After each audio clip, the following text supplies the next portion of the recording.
Hey everyone, this is Tim from Your Six Studios. Today in this video, I'm going to show you how to factory reset a lost phone or something like that using your Android phone.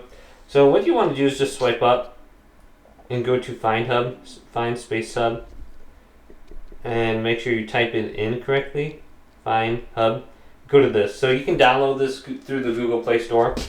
Then just make sure you swipe up from your current location and you can see all your different devices.